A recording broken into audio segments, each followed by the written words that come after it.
What's up guys, I'm Phoenix Master 1 and welcome back for some more Fire Emblem Heroes. Today I'll be reviewing Young Tiki, Adult Tiki, Linde and Merric's weapon refines, and I'll go over some of their builds. So let's begin with Tiki.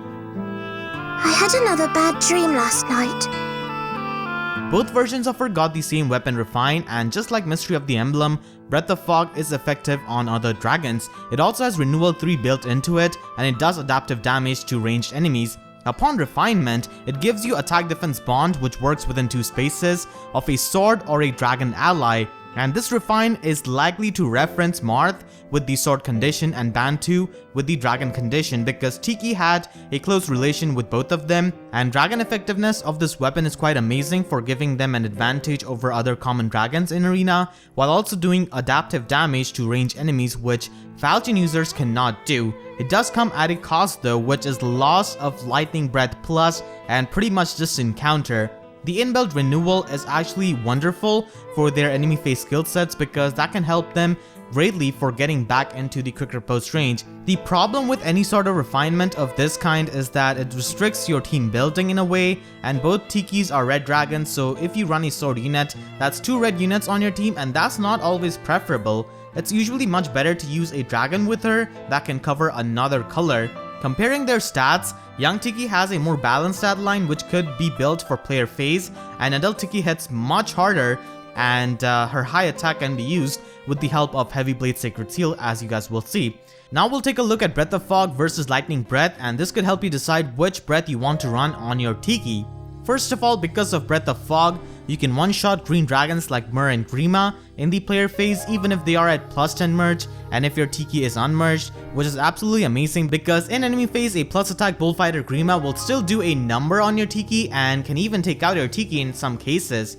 If you decide to run distant counter, then you lose out on the combo of a breath skill and ether, which is very potent for any kind of dragon, especially on Adult Tiki who can proc ether in 1 round. Lightning Breath will be more useful for in-game content because so many times in these special maps we face annoying inflated archers and ninjas. Not only that, in arena if you're in the score range where you face Bravelin a lot, then Lightning Breath is much better for your Tiki.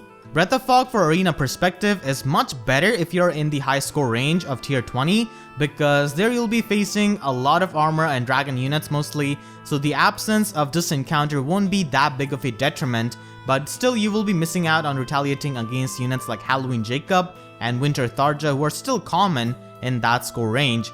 Breath of Fog does have renewal built into it so you can make your Tiki into a passive healer, and because you're most likely going to be using Tiki with a dragon ally to get the bond buff, it can be pretty good for healing up your dragon allies back to quicker post range, especially if they do not have ether. Breath of Fog, due to being a preferred weapon, can be pretty good with distant counter because it will give you more score in arena, so you will definitely see that combo a lot in tier 20 arena. Hector is going to be getting a banner early next month because of his banter battle with Matthew, so if it's something you want to do with your Tiki, you can definitely save orbs for that. Both versions of Tiki can run enemy phase skill sets, and with Breath of Fog's inbuilt renewal, it can be pretty helpful for restoring your quicker post range, and it's especially really good if you're running something other than a breath skill for slot A, as you will not be able to proc ether in 1 round.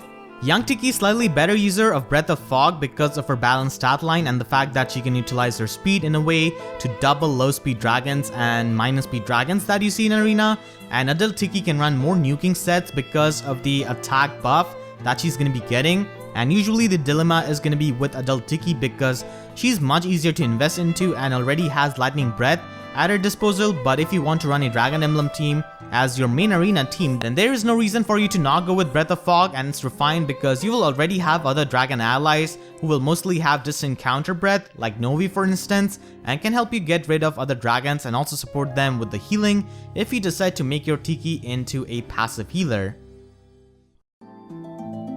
Guide me. I already talked about Steady Breath, Distant Counter, and a lot of other expensive stuff, so now I'm gonna be starting with a budget set for Adult Tiki. This first set has got Fury and double renewal. The built-in renewal of her breath can be stacked up with the slot B renewal, and that can offset the Fury damage, and you can also run quick riposte with that pretty easily, and it is viable for something like Tempest Trials. Kaze has been recently added to the summoning pool, and Tiki is a pretty good user of attack smoke, so you could definitely run that. And plus defense Ivy is what I prefer because Tiki already does a good amount of damage with her Breath of Fog, and her bonfires are going to be really deadly. And as it is, you're going to be getting a lot of one-round KOs because of Bonfire, so increasing your defense ultimately helps you reduce damage and stay in quick riposte range, and last longer until every second turn when Double Renewal will kick in and basically heal half of your health. The second set is also a budget build which turns her into a mixed phase nuke by using her fantastic attack stat which young Tiki does not have. Thanks to the increased might of a legendary breath compared to her previous weapon and the fact that she can get the bond buff, you're gonna be hitting 65 attack with her. That's enough to one-shot a lot of units in the player phase and through Vantage in the enemy phase. You want to go with a low cooldown special like Glimmer, which is very potent with this kind of set, and Threaten Res is a budget option for nuking, but Res Smoke from Female Grima can also be run if you got extra copies of her from the legendary banners. And as for Secret Seals, as I mentioned here, you can use Heavy Blade, Quick Riposte, or even Deflect Melee Secret Seal, which is really good with Vantage. One thing which can be pretty annoying with this set is that Breath of Fog's Renewal could knock you outside of the Vantage range, so it doesn't really have the best synergy with Vantage, and that can be pretty frustrating at times.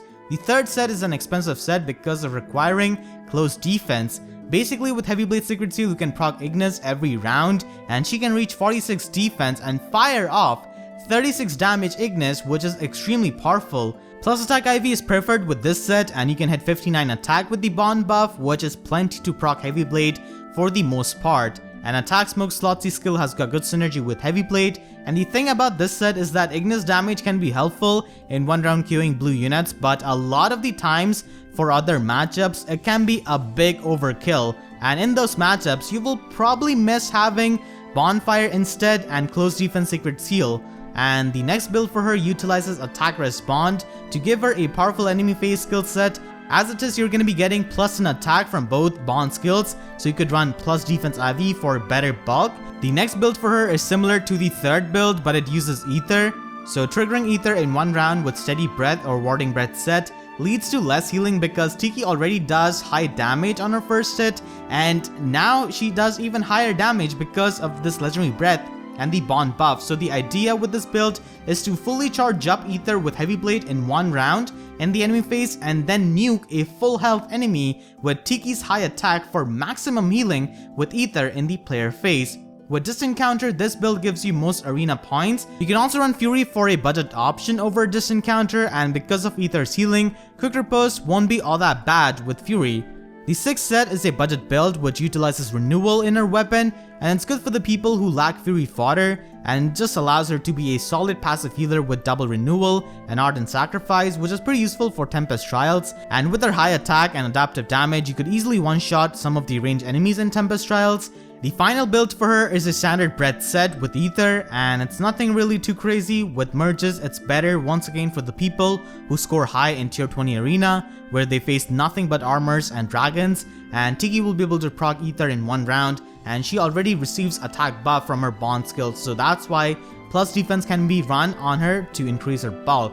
And now let's take a look at some of the builds for young Tiki. Young Tiki, because of having less attack, cannot really run Vantage or Heavy Blade builds to the extent of adult Tiki, but she does have balanced stat line and higher speed than her. The first build is same as adult Tiki's first build, but if you have plus speed IV on her, then this can actually be a really good budget build, and speed smoke can be run over quick riposte, but still with any kind of IVs this is a good budget build. The main power of this set is that she can double slow and minus speed IV dragons and one round KO them in the player phase. She can do that to a minus speed IV plus and merge Noe, and that's her main strength, which is to function in player phase. Speaking of player phase, we can refine her breath for speed instead of the special refine, and this build capitalizes on her balanced stat line. Speed is both good for doubling in player phase and preventing doubles in the enemy phase, and helping with her overall longevity. She can apply dual debuffs with smokes, and that could be helpful to her in the next phase, and you want to run Moonbow so that you can proc that in every round of combat. And the main issues with this build is that because of it not being double renewal, Fury can knock you out of the quick riposte range, and getting back into its range can be an issue, and without the special refine, her damage output is average at best, but it can be improved with team support as always. Because of having more resistance than adult Tiki, she can run a ploying set by going with the Res Refine for Breath of Fog, and this allows her to abuse ploys like Speed Ploy and Res Ploy, which can help her avoid doubles and do much better in the player phase, and also help her with her nuking potential. And overall, this gives her a really solid balanced stat line and also can provide good utility to your team. And just like adult Tiki, young Tiki can also run a cleric set. This is especially really good for the people who pulled a bad IV young Tiki, and it's an easy way of salvaging her pretty much. The next build is a standard breath build, using which you can proc Ether in one round if she gets doubled, and Breath of Fog does help you with her attack, so you can focus on her bulk with the IVs. And another standard build for her is with Distant Counter for arena scoring, but she cannot really proc Ether in one round, and unlike adult Tiki, she cannot really run Heavy Blade to that extent because of her comparatively low attack, and she's going to be missing out on proccing Heavy Blade on some plus attack merge units. So instead you can run Distant Defense Sacred Seal to take on ranged threats, or you can even go with Close Defense Sacred Seal. Divine Radiance, heed me! Linde has got a Refine which completely gets rid of the passive healing from her tome and instead gives her a Dark Aura type of effect, but for mages and staff users. This makes her an excellent teammate for Infantry Blade Tome mages, nukes like Lilina and Sanaki, and Razzle Dazzle staff units. Her Refine gives her +5 attack and +5 speed if she's within 2 spaces of a mage or a staff unit, and this is so powerful with her already good offenses. This makes Linde an incredible offensive mage that can support her teammates, but of course, it does have its flaws in terms of team restriction. I was honestly thinking that they would do something with her passive healing, but just like Leo, they got rid of her original effect in exchange of making her into a buff bot. Now let's take a look at Blade Tome versus Aura Refine. The main benefit of Aura Refine is that Linde can be more self-sufficient, I guess, as an offensive powerhouse, and she doesn't really need team buffs to be powerful unlike Blade Tome, but still she needs to have a mage or a staff unit within 2 spaces to get that offensive buff. And if your roster has a lot of mages, specifically Infantry Blade Tomes, because other Blade Tomes can easily get the emblem buffs, and if you have nukes like Lilina and staff units, then it's definitely worth it and you power up your Linde in the process. Blade Tome is an offensive option if you do not want to run another range unit on your team and if you mainly use mixed teams. Not to mention Blade Tome is better for salvaging a bad IV Linde instead of spending 200 Divine Dues, which are more valuable. Another weapon that's available to her is Dark Aura, which is a good option for supporting her melee units on a mixed team, but it doesn't really give her the offensive boost. You're in trouble now! Unlike Tiki, she does not have a lot of builds because her main role is being an offensive support, and her Slotsy skill and Sacred Seal can be changed depending on what kind of support your team wants. The easiest one is Zone Speed and Dual Rally skill, which lets you buff all stats of a Blade Tome ally, which is definitely amazing. Even Speed Wave and Defense Tactics allows you to give +6 buffs to 3 stats of an ally, which is very powerful for a Blade Tome unit and also for a close counter staff unit. She can also run double drive attack in order to support a nuke like Lilina. Her main build is with Desperation and an offensive slotty skill, and Glimmer is good with her high damage output, and you can run Heavy Blade to trigger that easily in the Desperation range. Other Sacred Seals are also an option, but Heavy Blade is for getting more one-round KOs with the help of Glimmer, and Fury is also a pretty good budget option and helps her easily get into the Desperation range, but she can also run Sir Sparrow for more attack and speed or life and death. With life and death, she's going to be having really low defense, so Ardent Sacrifice could definitely help you get into the range of Desperation, and Brace and Attack Speed is also an option with her, and you can reach the range of it and Desperation in one Ardent Sacrifice. Winds, heed me! Merric got an Excalibur Refine, which really helps him with his viability and tries to patch up some of his issues as a unit, and it's effective on flyers as before, but now it also acts as a slaying tome, which is really great because Merric can have stuff like 2-turn Bonfire or 1-turn Moonbow, and he can use specials to patch up his low attack. Just like Linde's Refine, it gives him +5 attack and +5 speed when he's within 2 spaces of a mage or a staff unit, and Merric's preferred IV is usually plus attack IV, and that's a super boon, and with the Bond buff from this Refine, he can patch up his low attack and the speed is also absolutely fantastic. However, if you run a +10 Merric on your main arena team, then this effect can be troublesome because you'll have to run another range unit to use this effect, and that can really hurt your arena score. It's the main flaw of these Bond Refines pretty much, and they restrict your team building. And in this case, for people who want to run +10 Merric in Arena, I guess you could go with the Dark Excalibur Refine if you do not want to bother putting another range unit on your Arena team. Now you've done it!